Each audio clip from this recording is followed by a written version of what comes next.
Hello, and welcome to the Golden Guides Project. My name is Christopher, and I'll be the English instructor for these videos. Diane will be the instructor for the French version of these videos. This project is designed to get seniors more familiar and more comfortable with their computer, tablet, cell phone, or other internet device. This is part 1 of a 7-part series. You will get the most benefit out of this series if you watch the videos in order. Please check the description below to find links to the other videos in this series. Today, we will be looking at the basics of desktop computers and how to use these devices. You're likely to have heard of 2 different types of computers, called Windows and Mac computers. We'll be looking at both in this lesson. Most desktop computers consist of 4 main components: the screen, the tower, the keyboard, and the mouse. Let's look at the tower first. The tower acts as the brains of the computer and is the most important part. The tower contains the CPU, which is short for Central Processing Unit.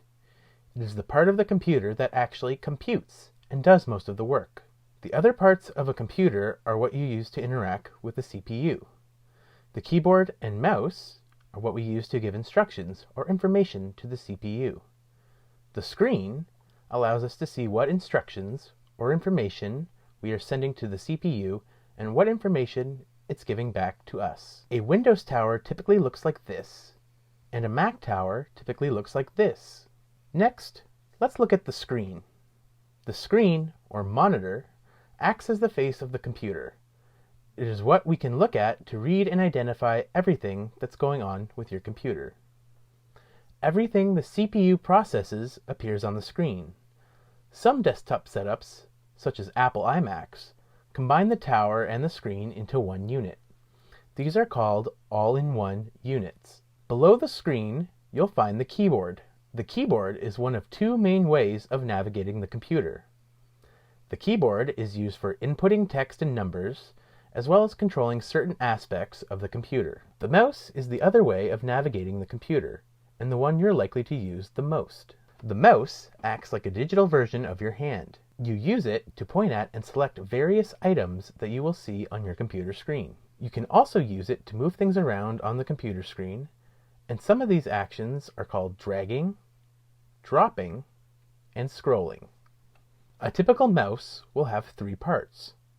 One is a button on the left, the other is a button on the right, and the third is a part that spins, called the scroll wheel. To use a mouse, you place your index finger on the left button and press down.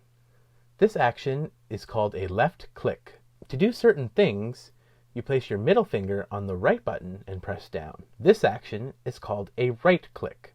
Most people control the scroll wheel with their index finger. Some use their middle finger. There's no right or wrong here.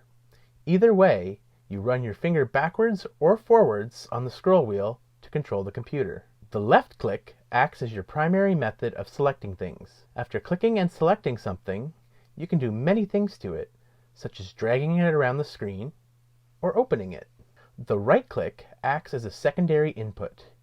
Usually, you will use it to bring up options or settings for whatever it is you clicked on.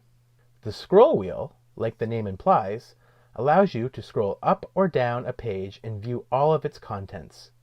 Most computer mice have a physical scroll wheel. However, some, like this Apple mouse, do not, and instead, you scroll by swiping your finger in the spot where a scroll wheel typically would be. This is similar to a laptop's touchpad that we'll cover later. One other component you may encounter with a desktop computer are speakers. Speakers allow you to hear sounds from your computer, such as a YouTube video or song file. Some computers have speakers built into the screen or tower, while others, such as this setup, have the speakers as separate boxes that you can place and adjust to your liking. So there you have it. You are now familiar with the basic parts of the desktop computer. You now know that a desktop computer typically consists of 4 main components: the screen, the tower, the keyboard, and the mouse. You've learned that inside the tower is the CPU, which acts like the brains of the computer and processes all the information. You've learned that the keyboard and the mouse are used for putting information into the computer, and the screen allows us to see what information is given to and received from the CPU. You've also become familiar with the parts of the mouse and how to use them. In our next lesson, we'll look at another type of a computer called a laptop.